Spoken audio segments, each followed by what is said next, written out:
Hello and welcome to an album a day 315, going through my vinyl collection and general media collection one piece at a time.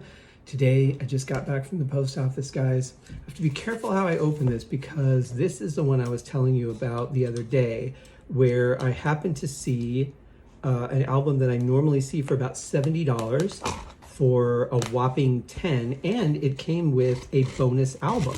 So I will be covering the bonus album probably tomorrow, but for today, I just want to make sure that I don't show you what that is because I'll never figure it out. It's probably will. It's not that hard. But, you know, let's have some fun with it. So this one I was really excited to get. It was on my list. I used to be in a sort of jazz fusion band that used this as one of our, as a cover song. That's on this album, and it was a great way of kind of getting to learn to work with each other and learn how to play in this style, because we all came from kind of different backgrounds, but yeah, this is it. We all come from different backgrounds, but we all were very interested in this kind of music. And this particular CD, the CD version originally, was presented to me by my friend and excellent guitarist, Greg Chavez, who, Greg, I still have your CD. I never meant to keep it. If I ever see you again, or if you can give me your address, I'll happily ship it to you. Love to catch up and hear how you're doing these days. But anyway, he brought the CD to me to check out, to see if I was interested in this kind of music. I was already somewhat familiar with it, and not with this band, but with this style of music. And I was really excited. I loved the album right off the first listen, and I thought, yeah, this would be a lot of fun. Let's see what we've got. Greg was an excellent guitarist, played in the local band Salem Spade, just a killer player, and a really nice guy too. So anyway, I'm talking about the band's third album. This is the 1990 release from Gamalon, Aerial View. And I'll tell you what, guys, it is so cool to have this vinyl in my collection because it's been on my list since the beginning. And it was one of those ones I'm like, I don't know that I'll ever be willing to pay that kind of money for it. And boom, found it for $10 with a bonus album in supposedly very good condition. We're going to find out. Here is the back of the album. I love this. I love the atmosphere of this sort of digital futuristic looking city. I love that. That is kind of a symbol of the band, the gong, as we will eventually see.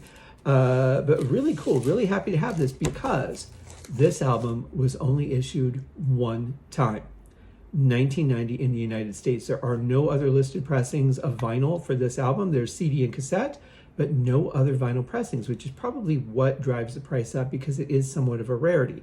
Now, the popularity of the band would be the question. I mean, are they as well known as, say, Chick Corea, who could drive the prices up for an out-of-print album over $100? Or is it, are they a band that's like, yeah, there's only a limited pressing because no one really knows who they are? I have absolutely no idea. All I know is that they got one vinyl pressing only in 1990. So this is a 1990 MCA pressing. Now, obviously, I won't really know the full depth of it until I put it on the record player. But just looking at it, holding it in the light, I can say this is a really clean looking copy. I'm not seeing any scratches, dents, dirt, you know, visible dirt, anything like that. Looks like it was very well taken care of. Same with side B, so that's really promising. This could very well be a mint or near mint condition album. I'm not seeing any writing, anything on the label, no marks, no wear, no nothing. So that's pretty sweet. And then let's see, for the jacket.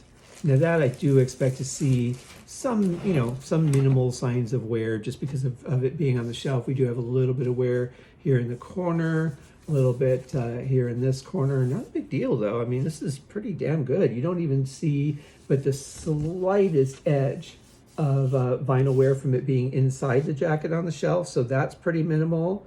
Yeah, this is really good. Really good. I have to say I'm very happy with it. But the tracks, I mean, I'll tell you the names of the tracks. They're not going to mean anything to you because they're not your common radio playable songs. But if you do happen to be familiar with this band, I can tell you every track on this is a gem to me.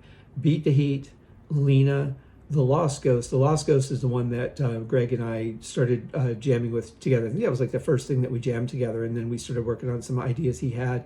Loved playing in that band. It was really different as a drummer, not to be playing like rock and roll or metal or even progressive metal. It was really getting outside the box, making a 4/4 pattern sound like it's not 4/4, even though it really is. That kind of stuff. Lots of fun.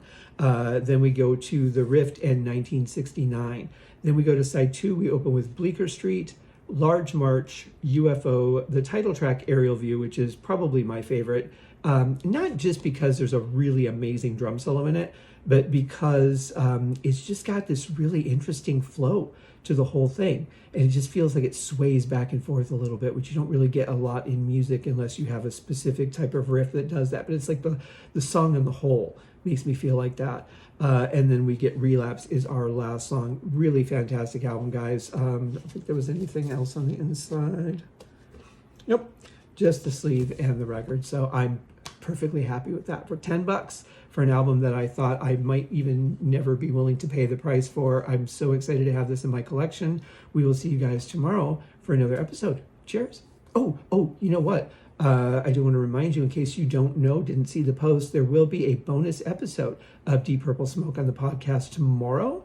And yeah, it's a pretty interesting one, a little bit of a gray area, whether it actually fit the format of the show or not. But what the hell? It's my show. I can cover it. So I hope you guys enjoy that. Cheers.